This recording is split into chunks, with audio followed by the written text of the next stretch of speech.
if you think we're on the run.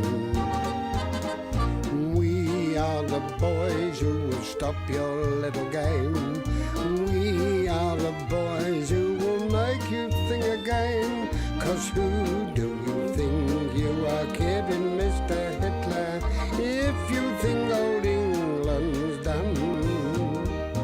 Mr. Brown goes off to town on the A21, but he comes home each evening and he's ready with his gun. So who do you think you are kidding, Mr. Hitler, if you think old England's done?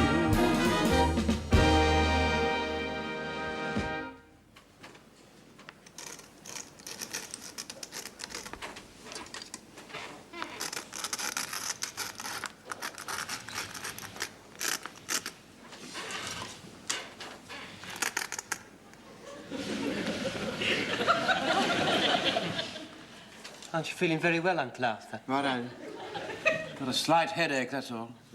Oh.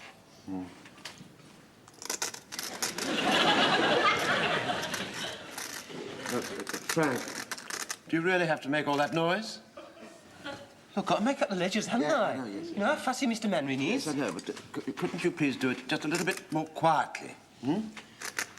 But use another nib or something. It's the only nib I've got. They're very difficult to get, you know. There is a war on. Yes, all right. Anyway, if you've got an headache, it's your own fault. By the time we finish supper, it's always so late, you never leave our house until after I've gone to bed. And then you're back early for breakfast in the morning before I'm awake. Well, you know, Frank, I always come round to your house for meals because your mother has my ration book. Yeah, well, what I can't understand is I never hear you leave and I never hear you come back in the morning. Yes, well, you see, I let myself in and out very quietly. You never do anything else quietly. Frank, would you please stop? Just stop it, will you? Stop. Do you know your trouble, Uncle Arthur? You don't get enough sleep. Well, tonight I'm going to make sure you leave our house before I go to bed, even if I have to push you out the door myself. I'm sorry, but it's for your own good.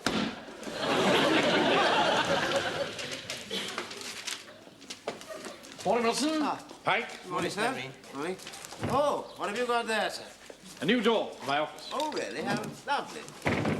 Do you realise, Wilson, it's 3 months now since the bank was bombed, and I don't know how many times I've applied for a new door. Confounded red tape. Get down, Pike. Pike, get down. Get down. Have you got my nameplate? Yes, Miss Henry, it's here. There. Ah, look at this, Wilson. My name in glittering gold letters. Oh. Can't wait to put it in its rightful place.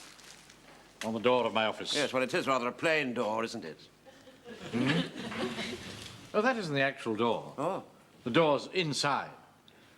They probably put that case on to protect the paneling. Oh, I see, yes. I mean, they wouldn't give me, manager of the bank, a plywood door.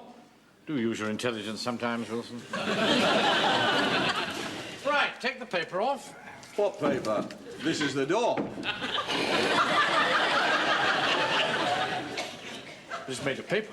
That's right. Tar paper, to be exact. Standard government issue to replace doors in bombed offices. I can't screw my nameplate onto a paper door. You could stick it on. Boy, be quiet. Get back to the counter. This is monstrous. I shall complain to head office. Oh, don't go on at me like that, mate. Now, do you want us to put this thing up or not? Oh, very well, yes. Get on with it. Right. How can I interview important clients in an office with a paper door? Well, they use paper doors in Japan. What's that got to do with it? I really no idea. Now, how can anybody knock on it? Well, you could put up a little notice saying, don't knock, cough. I'm not having people coughing and spluttering outside my door. Just a minute. There are holes in it. What are these holes? Don't worry about that. I'll fix that. Got any stamp paper? Oh, yes, you hang on. Yeah. Tar.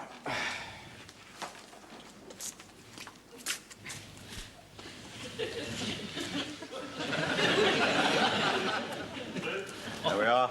Good as new, eh? Can't have white spots all over the door. You're a fussy little fella, aren't you?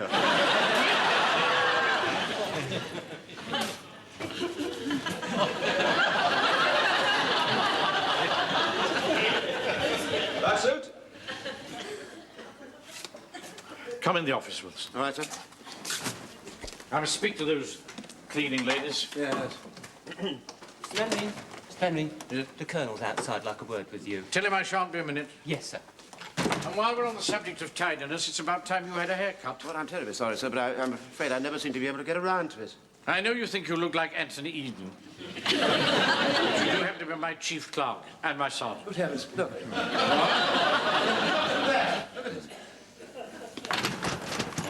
Oh, morning, Mannering.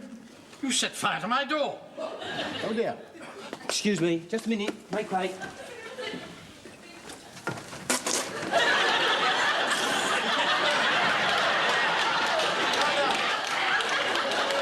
Well done, Frank. Oh, that was very quick thinking, young man. Thank you, sir. What about the hole in my door? Stick a bit of paper over it. Shall I get a stamp book? Get out, boy. Come and sit down, Colonel.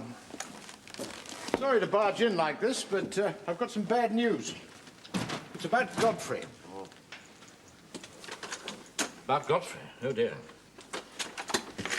Hope you're not going to say that he can't stay with the platoon. I know Godfrey's getting on, but he's very useful to us. And he's become a sort of father figure for the younger ones to lean on. Yeah, as long as they don't lean on him too heavily. I mean emotionally. You know, when the bullets start flying, you won't find Godfrey throwing himself into a funk hole. Certainly not quickly. No, I mean, not with his rheumatics. Now, don't worry, it's nothing to do with his being in the Home Guard. He lives at Cherry Tree Cottage, doesn't he? That's right, yes. Yes, of course, yes. A lovely old place, yes. A cottage with a thatched roof, a white fence, and hollyhocks and roses growing in the garden. You know, it really does look like a picture of a chocolate box.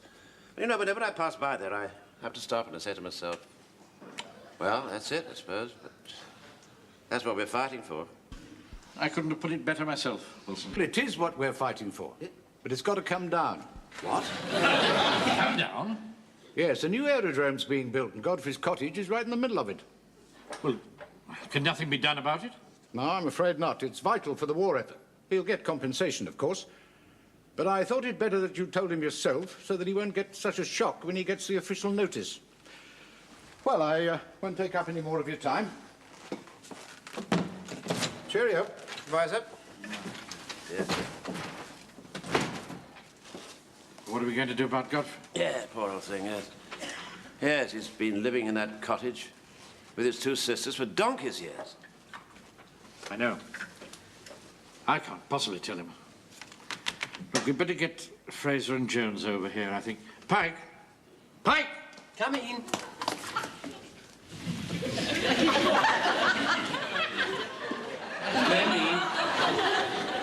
I can't get in.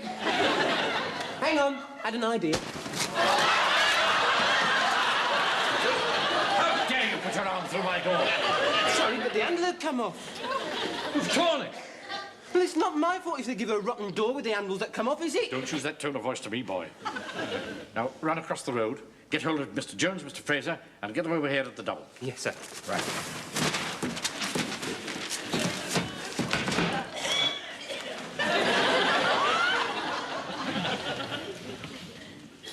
Look at that door.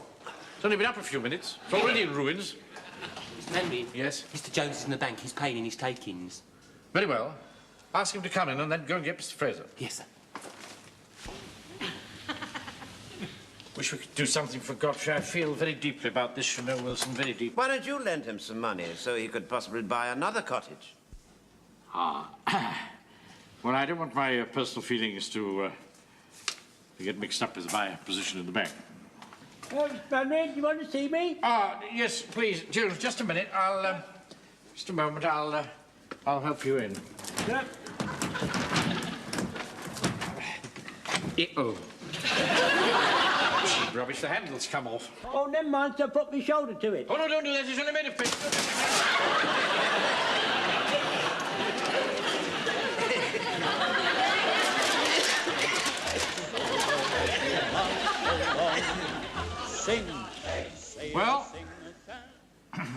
position in a nutshell. Godfrey's cottage has to come down, and the Colonel has asked me to tell him. At his age, the shock could very easily kill him. And you'll be responsible. Do you understand, Mr. Mannering? You will be responsible. Yes, all right, Fraser. Maybe why don't we move Mr. Godfrey's cottage? Move it? Yeah, we could take it to bits and put it up somewhere else. It'd be all right. Just have to number all the bricks and tiles. The roof's covered with thatch. He couldn't number that. Well, we could cut it up into slices and roll it up. Couldn't do it on a windy day, of course. No, I think you're getting into the realms of fantasy again here, Jones. No, he's not, Mr. Mannering, no. What? In that film, Ghost Goes West, Robert Donat and Jean Arthur. Well, there was this American millionaire, you see, and he took a whole castle all the way from Scotland to California. See who that is, please, Wilson. Right. I saw that film. Rubbish. Their kilts hung too far below their Sassenach knees. Yes, Martin's back, yes. What? Oh, Raymond, yes. Just a minute. Excuse me. Jonesy, your boy Raymond says, would you please hurry up, as the offer queue is getting rather impatient. Well, tell him I shan't be long. All right. He says he won't be very long. Look, All right. please, could we get on, Jones, Fraser? All right. I'll tell him. Goodbye. Excuse me, sir. Jonesy, your boy Raymond says that Fraser's boy Heathcliff has told him to move the offer queue away from the front of Fraser's shop. Is this true, Mr. Fraser? Aye. I told them to get them shifted. How dare you interfere with my awful queue? There's no right. No right at all to queue up in front of my shop. I don't want a lot of old women gawping into my window, arguing about their points. Now, look here. My awful queue doesn't want to look in your rotten window. You've only got an old iron urn and a bit of old velvet in it. My window's better than yours.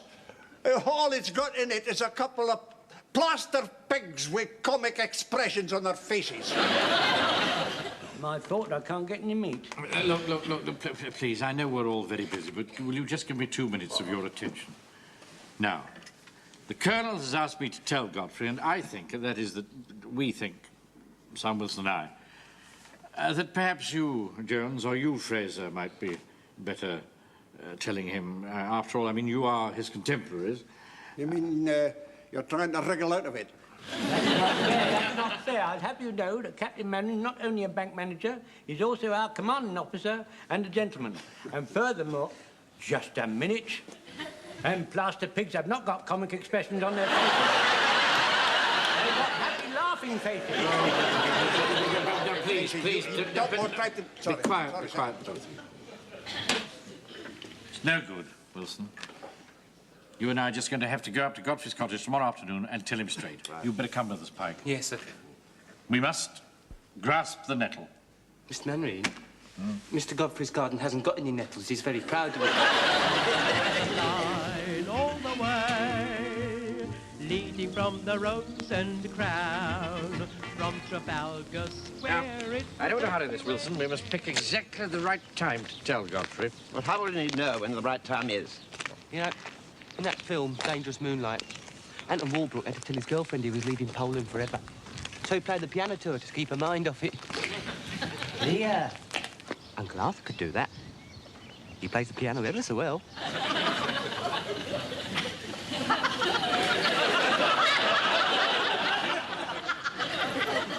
Oh, look, sir. What lovely flowers. Mr. Mannering, Mr. Wilson, Frank. Hello, Mr. Godfrey. Mr. Mannering's got something to tell you. Godfrey, we're just passing. Thought we'd drop in and say hello. How awfully nice of you. You're just in time to join us at tea. Dolly, Sissy, look who's come to tea. Isn't that nice, Sissy? It's Mr. Mannering and his friends. Ooh.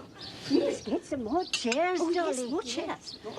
What were you going to tell me, Mr. Mannering? Oh, I was just going to say I've never seen such lovely roses in my life. They are lovely, aren't they? You know, this rose bush was planted by my father over 50 years ago. Really? Tell him quickly and then we'll go. It's a tea. Look at that. Perfect picture, isn't it?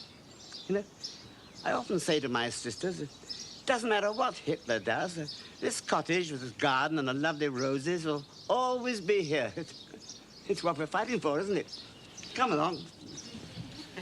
Mammy, going to tell him now or during tea? During tea.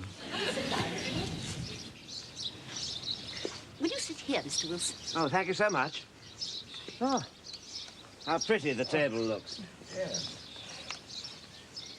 Mr. Manring, shall I sit next to Mr. Godfrey in case he faints when you tell him? Quiet boy. A milk, everybody? I do hope you like this tea. It's made from water from our well, you know. That's what gives it a special taste. Tuck in, Frank. Oh, thank you, Mr. Godfrey. Bread and butter, Mr. Mannering? No, thank you, I'm not hungry. Oh, you must have one of my upside-down cakes, Mr. Mannering. Oh, very well. Thank you. You know, this bread and raspberry jam looks absolutely delicious. I bake the bread in our old brick oven. That's what gives it that lovely, crusty taste. And I make the jam from our own raspberries. You know, we're almost self-sufficient here. This cottage and garden give us everything we need. Mr. Manring, during tea, you going to tell him now? After tea.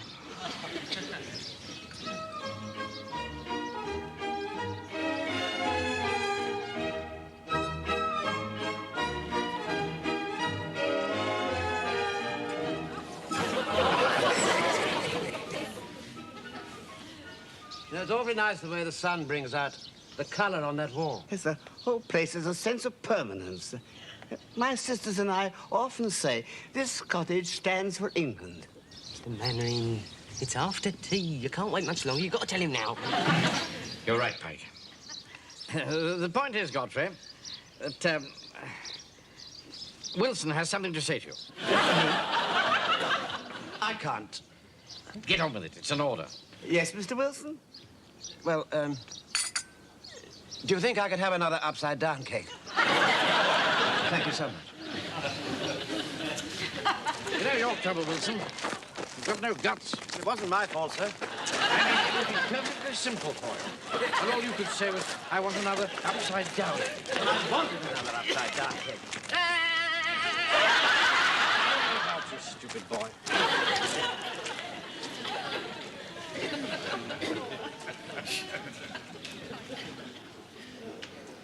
Mr. Manning was very complimentary to me, you know. He asked my advice. See, he went round to Mr. Godfrey's cottage on Saturday afternoon to tell him, but because Mr. Godfrey's two sisters are there, he thought the shock would be too much for him. Well, I agreed with him, of course. I said Godfrey should be completely alone when we tell him. We? Pardon? When we tell him. Yes, yes. He was very grateful, of course, for my advice, and he said he'd give us a couple of minutes alone, and then he'd send out Mr. Godfrey with the tea. Man, oh, man. Have you not got the sense to see that Mannering has left you and me holding the baby? No, that's not fair. It's because you and I are the most senior members of the platoon. He said it would be more tasty for us to tell him. Here, you will back me up, won't you? Ah, all right. I'll manoeuvre the conversation round it for you. That's right, you do that. Oh, hello, Mr. Godfrey. And what brings you out here? Mr. Mannering thought you might like a nice hot cup of tea, so I brought one out personally. Oh, that's very nice. Well, we'll put it down on the seat, please. Now, listen, we've got to get this over and done with quickly. So start manoeuvring the conversation round. Godfrey, son, Jones here's got some bad news for you. Well, how's that, eh? Well, my turn to patrol down to the end of the promenade. Yeah, don't leave me, Jock. Sure, why not, man, oh, man. War comes first. Don't you want a cup of tea? No, I'll drink it when I get back. Well, cheerio then, lads, cheerio. What's the bad news, Mr. Jones? What? Oh, well, we'll talk about that later. Let's sit down and have a nice cup of tea, shall we? Yes. That's right. You. Oh, well, the cup that cheers, eh? Now, look here, Godfrey. In times like these, We are fighting for our lives, for our very existence even. And we have to make sacrifices. I mean, even Mr. Mannering, he has to make sacrifices. And what a fine man he is. I'd put my right hand in the fire for him any time. When I say in the fire, I don't mean in the real fire, you know. I mean, it wouldn't help Mr. Mannering if I went round putting my hand in people's real fires, you know, would it? No. No, I mean, I'm talking metaphorically, see? What was I talking about? I lost the thread. About the sacrifice Mr. Mannering's making. Yes, and so he is. He's got a paper door. Imagine a man of Mr. Mannering's status sitting in an office with a paper door. And what's worse, I tore it. Well, it's the same with houses. You know, if a man was to come down from high government circles to me and say, you know, in a nonchalant manner, and then say to me, I've got to knock your house down for the war effort, I'd have to let him do it. Oh, dear. I'm so sorry. So they're going to knock yours down as well? No, they're not going to knock mine down. What do you mean, as well? As well as my place. You know, then? Oh, yes, we had official information yesterday. I meant to speak to Mr. Mannering about it. I didn't want to upset him. Godfrey, what are you going to do? Oh, it's all right. We shall manage. Dolly and Sissy will stay with friends. We'll put our furniture in store. Yeah, but where will you go? Oh, I'll find a room somewhere. You'll do no such thing. You'll come and stay with me. Oh, no.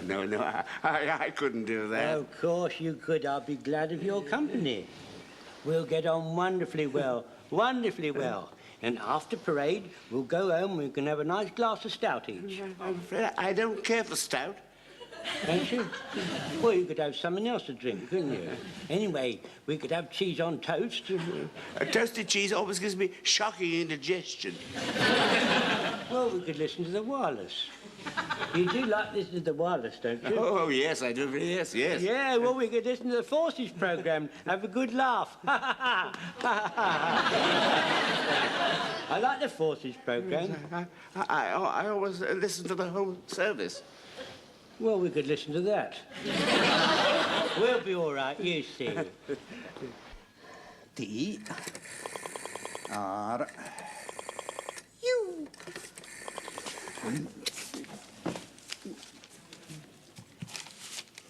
Hello, operator. I want a trunk call to London, if you please. London.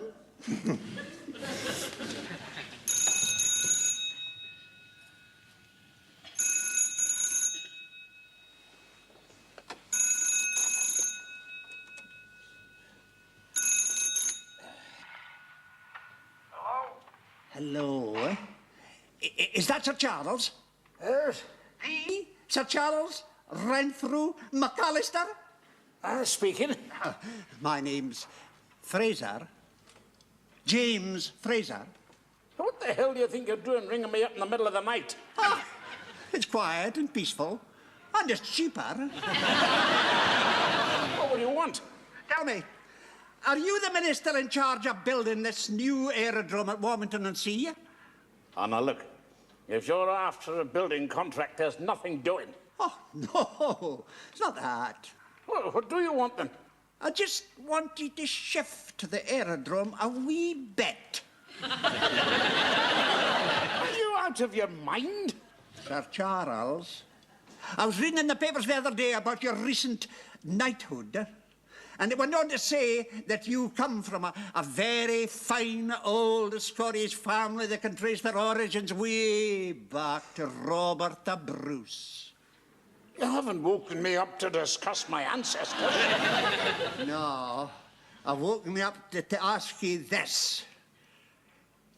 Could you possibly be the laddie with the same name whose father kept a fish and chip shop in that grand old Isle of Barra?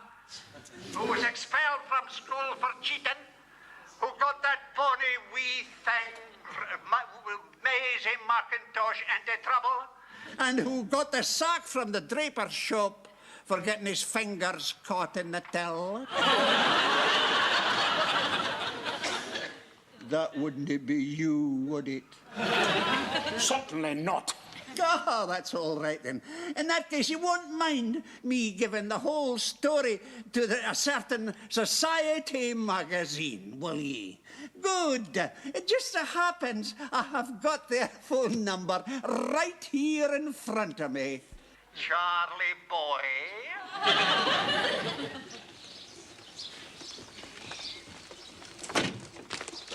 Look at poor old Mr. Godfrey and his sisters. I don't half feel sorry for them. The war can be very cruel, you know, Pikey. Now, sir, we've nearly finished the loading. Thank you, Wilson. This is a sad day. I wrote a letter to the minister in charge of building the airfield, pointing out all the facts, and I never even got a reply. We're all in the hands of petty bureaucrats, Wilson. Faceless men.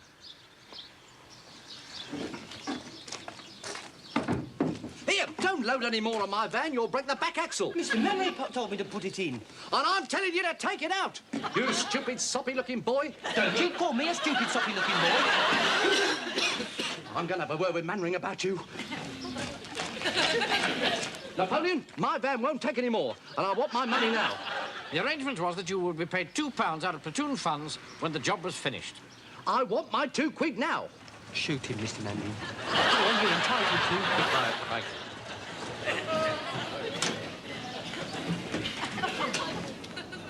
Hold on, Mr. Mannering, hold on. What is it, Fraser? This is Mr. Blackwell from the town hall. They're going to move the aerodrome.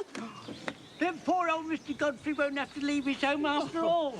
This is good news. And I'll be able to listen to the Forces programme. I'm going to tell Mr. Godfrey. They're going to move the whole aerodrome 200 yards further north. Ah, so Godfrey's cottage won't be in the middle.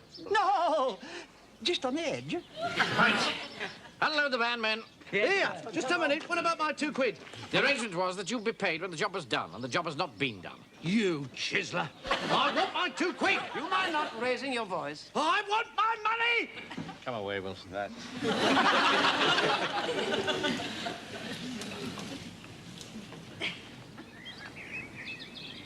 Nice, isn't it, sir? Bit different to the last time we had tea with you, Godfrey. You remember?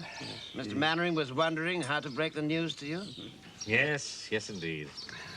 It must have been my letter to the minister that did it, of course. No doubt about it, Mr. Mannering, no doubt at all. What was his name? Sir Charles Renfrew McAllister. Fine man. They say he could trace his ancestors back to Robert the Bruce. We're very, very grateful to you, Mr. Mannering. If it hadn't been for you, our peaceful little world would have come to an end.